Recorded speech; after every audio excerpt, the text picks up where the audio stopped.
Hey, welcome back, music lovers. This is West Coast Paul on Stylin' Radio. You are listening to Pure Adrenaline. You got me and you got my Midwest cohort, Izzy. Hey, what up, Izzy? What up, what up, what up? It's Pure Adrenaline in your face at night. And yeah. And we love it. And you know what? Before I get into it, I want to talk. I love bands and older ones. And West Coast bands. I'm here. I want to talk a little bit about one Soundgarden today and a little bit of those for guys out there who may or may not know. But I have to admit something to you, Izzy.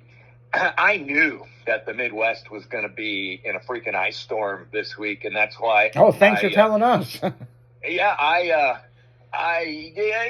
My trip to the West Coast was really convenient to be this week. I got to tell you, yeah, and that's because I just don't like that iceberg cold stuff. And I'm a West Coast beach guy, and that's where I'm at.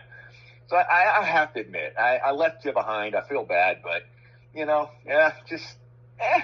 don't know, maybe I've had one too many margaritas today, and I just can't keep the secret. So, but do stay warm there in the booth, man. Stay warm, will you?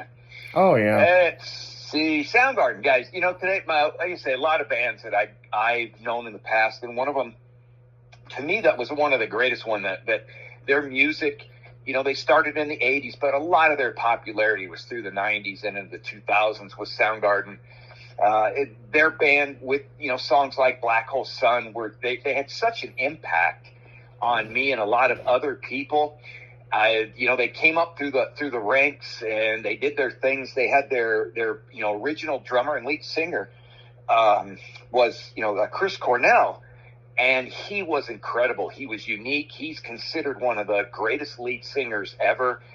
And then again, kind of, today a little bit of talking about him and the band is the tragic stuff that happened regarding him.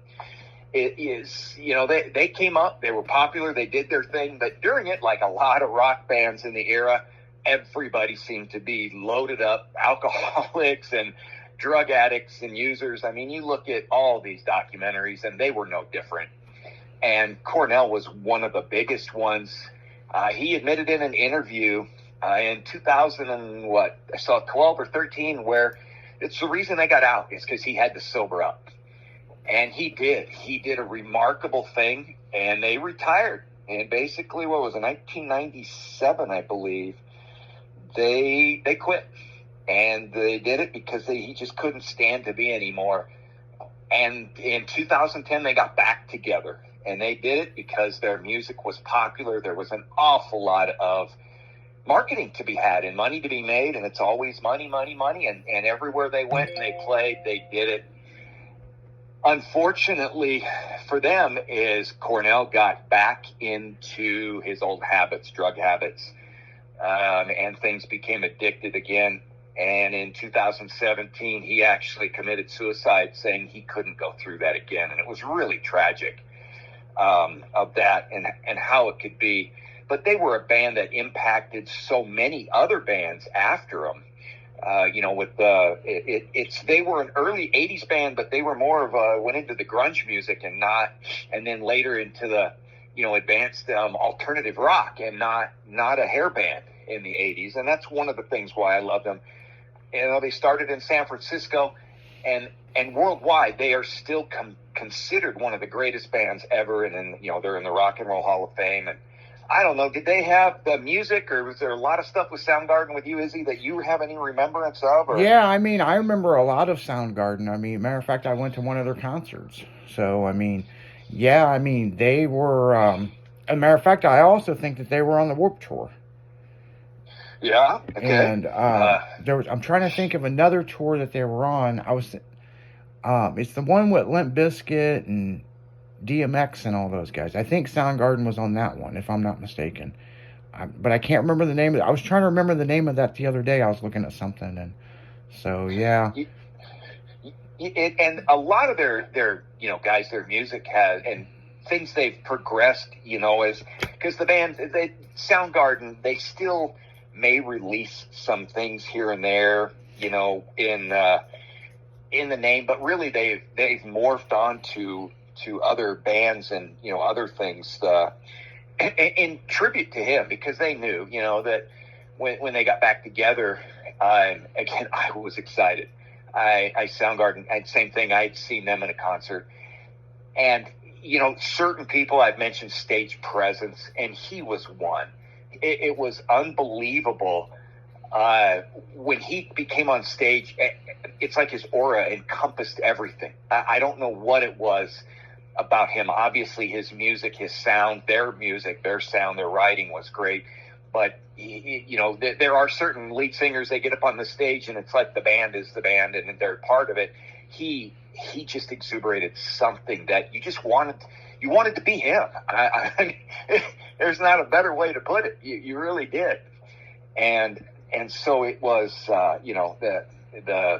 the nature of everything with them. And I'm still sitting there, I'm stuttering a little bit because it makes me sad that what happened to him. He's been gone now a bit.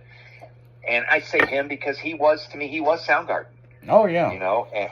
And I mean, they kind of created the genre, because they were basically considered, and still are today, one of the alternative rock, frontline bands, guys who started it and succeeded in doing it. And a lot of other bands, Alice in Chains, Pearl Jam, Nirvana, and they all came, because of some of the successes that early Soundgarden did. And Soundgarden, of course, they ended up they're, I don't know. They if you listen to people talk about them, and they're like, sometimes I'll say Soundgarden, and they'll go, "Who?" They may or may not recognize the name, which is surprising. You play some of the music, and they realize it's some of their favorite music. Oh yeah, and there's a lot of groups that are out there. I mean, look at Hollywood Undead. When they split up, of course, that got kind of into a competition between the two guys, but it never ended well, and it's like, and I'm sure Soundgarden, just like any other music group, they've got stuff that's sitting in the closet, and one day the record label will release it, or, there's always that uncut stuff. I mean, or maybe the vocals are there and the song wasn't all the way put together, and then a DJ comes in and redoes something, with technology. And, it's Soundgarden's made a lot of good music. I mean, but unfortunately, bad habits is what really tore it apart, Yeah, and the thing is that their first release album was in the late 80s. I mean, it's around, but they in 1994 is when the album that had Spoonman and then Black Hole Sun. And trying to remember the name of it real quick.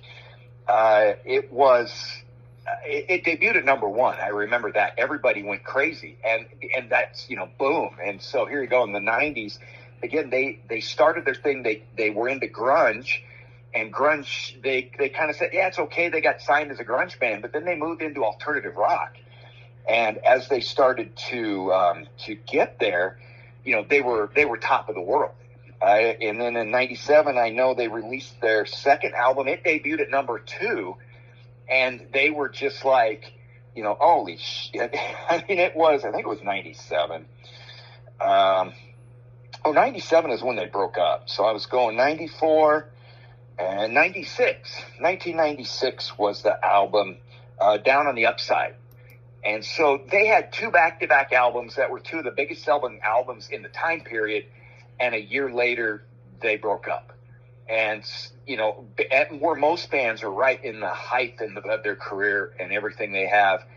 And then it broke my heart when I heard they were going their separate ways. And, it was kind of understood why. They said, music differences, but the big reason was they said band exhaustion, which was another word for too much partying. Yeah, exactly. Super Unknown. That was it.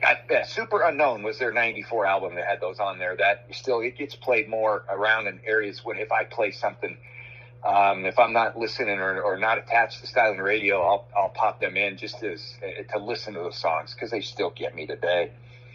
And I'm, again, the other bands that, when you think of Pearl Jam, I said they give their success to Soundgarden and others. It's really, the Seattle scene had some, it was more grunge because San Francisco at the time was more of thrash metal and LA was more hair metal.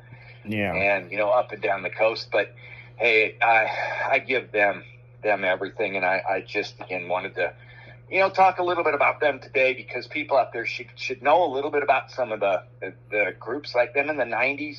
They were right in the wheelhouse of everything. Yeah, and we play Soundgarden. We do play Soundgarden over here. Yeah, a lot. And alternative rock, man, they might be one of the best bands ever out there for that. Yeah. Well, and on that note, guys, we're getting right back into music. This is Pure Adrenaline on Stylin' Radio. Hey, West Coast Paul out.